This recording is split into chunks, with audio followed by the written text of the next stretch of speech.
my God, I did it! I was actually able to thread the... Oh, crap, Canadian Goose! Look out, eh?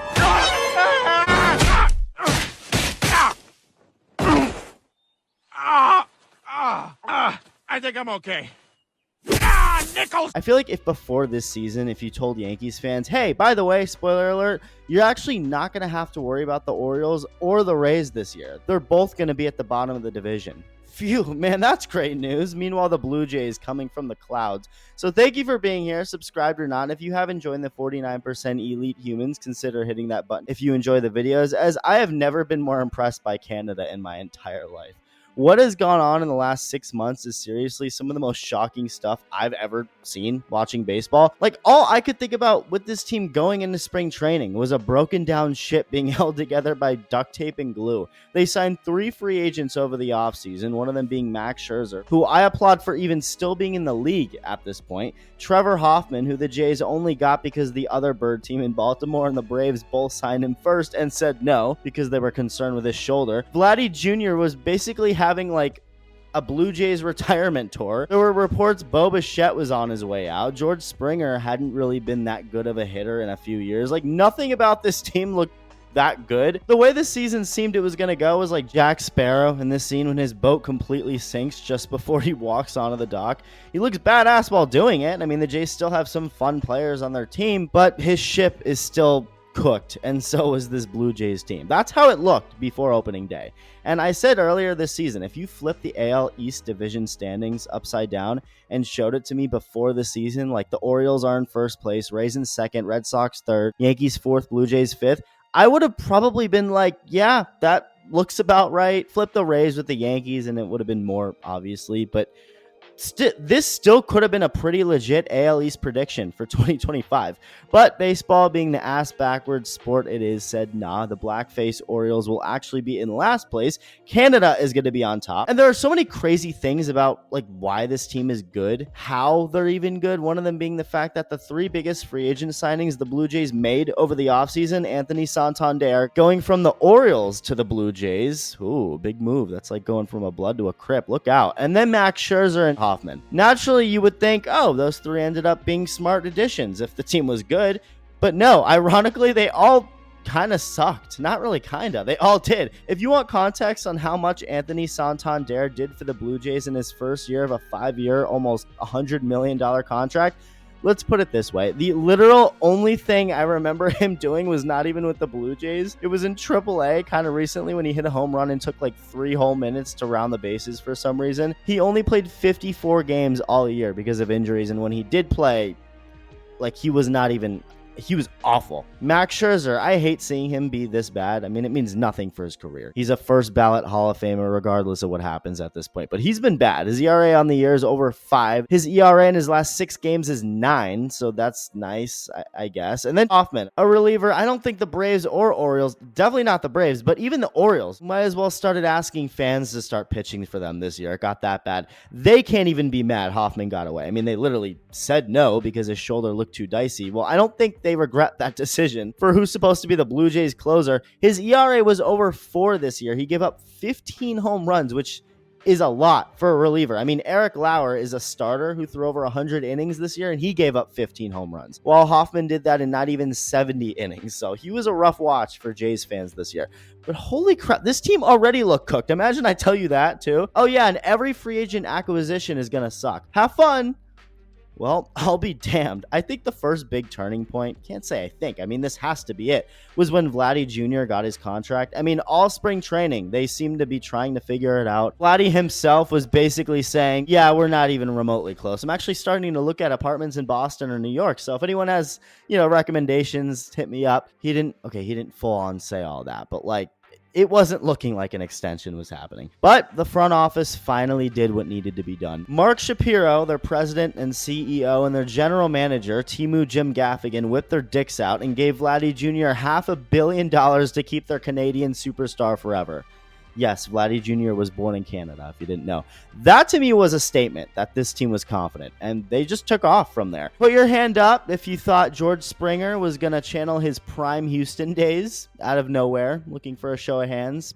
Put your hand down, you liar. I'm just assuming at least one person watching this put their hand up. Yeah, again, Very unexpected. I didn't have George Springer being a top 3 hitter in the American League this year for my 2025 predictions, but I also didn't have the Titanic sinking on my 1912 prediction, so you just never know. I mean, once that happened, you got to think anything's possible. But anyway, this Blue Jays offense, despite their big free agent only bringing negative value, it's been one of the best offenses in baseball. In a world where batting average isn't valued, the Blue Jays value it. They lead the league in batting average. They also led in on-base percentage, and they also were second to last in total strikeouts as a team. I actually didn't know this. It's always interesting going back and finding this stuff. Like, you really see the context to what made them so good. So this is a very make contact, get on base type of offense. Mix in not elite home run power, but a pretty good amount of pop, and that's all you need when you lead the league in getting on base and not striking out. The pitching staff was definitely carried by the rotation. Not an elite rotation, but a solid one. And this started all really coming together in July when the Blue Jays swept the Yankees in Canada right before the 4th of July to take over first place.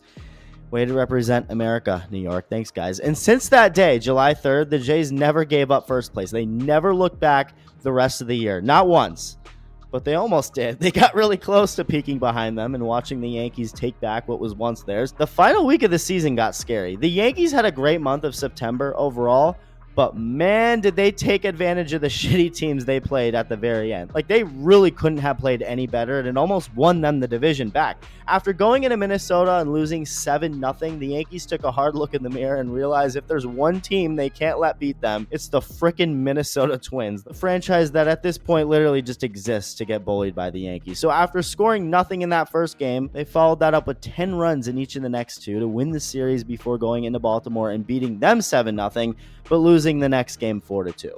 Well, that was the final loss of the season for the Yankees. There were still 8 games left, but yes, that was it for the losses. Well, at least for now. They won all of them. Giancarlo Stanton and Judge both go deep to win that 3rd game in Baltimore. Sid from Toy Story hits a grand slam in the 4th game. Jazz also went deep. They take 3 of 4 from the O's, and for the last 6 games of the year, they had 2 last place teams to play. The White Sox and then the Orioles again, who they just got done dicking down. Well, the dicking down didn't stop. The Orioles just got a break until it was their turn again.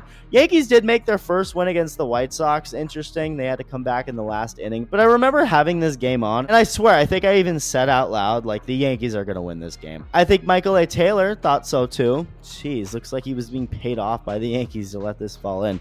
All right, I'll be nice to him. He ended up retiring at the end of the season, so shout out to him for a good career. But yeah, Yankees win, and then they win the next 2 games, while the Jays lost 2 of 3 to the Red Sox. So going into the final weekend of the season, the Blue Jays and Yankees were tied for the division. Now, the Blue Jays hold the tiebreaker. They won more head-to-head games, so if they finish tied, the Jays win it. But the Yankees didn't seem to plan on losing anytime soon, so time to lock in. Back-to-back homers by the Rays in the 2nd inning was the only bad thing about this game for the Jays. Nathan Lucas, who already drove in a run in the 1st inning, hits a 2-run homer with the game now tied. Why is it spelled like that? That says Lukes, and I'm supposed to call him Lucas because he identifies as a Lucas. This shit's getting out of hand, and so is Jeff Hoffman with his blown saves this year. But thankfully, even though he walked 2 guys in the 9th, the game was not blown. Blue Jays win. Shane Bieber making his 7th start coming off Tommy John pitched well. He's been pitching well. Coolest Bieber in Canada. Next game, Trey Savage. Yeah, his name is literally Kanye, like Kanye West and Savage combined. This dude is the real freaking deal. He's brand new. This is just his 3rd start. It's only my 3rd day out here. I don't know. His first start was against the Rays, where he struck out 9 in 5 innings. He has this nasty splitter. He did struggle in his 2nd game against the Royals, but the Savage was back in the A with his outing Saturday. 5 innings, no runs, 5 strikeouts. Nathan Lucas drives home another run. Alejandro Kirk, I made fun of him in a recent video for being fat and slow, but damn it, this guy can hit. He swats one out. Little did we know, that was just a preview for Sunday. So while the Blue Jays were beating the Rays, the Yankees kept on winning. Aaron Judge and Giancarlo Stanton combined for like 7 home runs. They're whooping Baltimore again. So on the final day of the season, the magic number was 1 for the division for the Blue Jays. If the Blue Jays won, they're division winners. If they lose and the Yankees win again, it goes to the Yankees. And at first it looked bad. Rays immediately score off of Kevin Gausman. It's 1-0. Meanwhile, Sid from Toy Story going deep over in the Bronx. So it's 1-0 Yankees. Well, the Blue Jays got to work. George Springer, leadoff walk. Davis Schneider, another walk. Vladdy Jr., base hit. We're tied 1-1, just like that. Anthony Santander strikes out because of course, but then Dalton Varsho, having a career year, base hit. And up next, Alejandro Kirk, aka Mr. Canada, for the day. Hell, for the year. Why not? Grand slam. The crowd's going nuclear. The party started in Toronto, except Kevin Gausman, the ace of this team, didn't have it. Of course, this just could not come easy. After getting 6 outs in a row, going back to that first inning, the Rays worked a 1-out rally and put up 3 runs right back. And you're thinking, oh man, they're really going to blow this shit, aren't they? Next inning, Gausman has to come out of the game. In comes the bullpen, and everything went miraculously smooth from there. Mason Fluharty strikes out Jonathan Aranda to end that threat. Blue Jays get a run back in the 4th. Then the 5th, the big boy. This man can make Respucia Lattimore herself look skinny, and nobody should care as long as he's doing this. Bomb. Blue Jays lead back up to 4. A couple innings later, Rays offense was completely silent at this point, so the Blue Jays started hitting more homers just for the hell of it.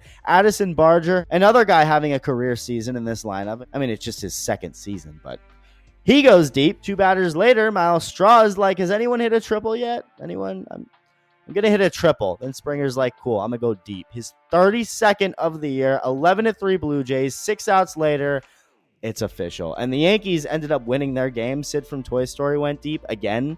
So the Blue Jays had to win 4 straight games the way they did and sweep this series against the Rays to win the division. And they did just that. The Canadian team wins the American League East Division. The fact that they're not even an American team makes it even more impressive. But seriously, though, from where we were at 6 months ago all the way to now, wow, this isn't some fake cute little run that ended in August. This isn't some broken ship barely being held together by desperate moves. No, the Toronto Blue Jays, a team not even their own fans gave much credit to before the year, let's be real, have shocked the world and gone from worst to first. Tarp off, police horses ready. Here we go. Let me know your thoughts, and thank you for watching. Love you. Bye.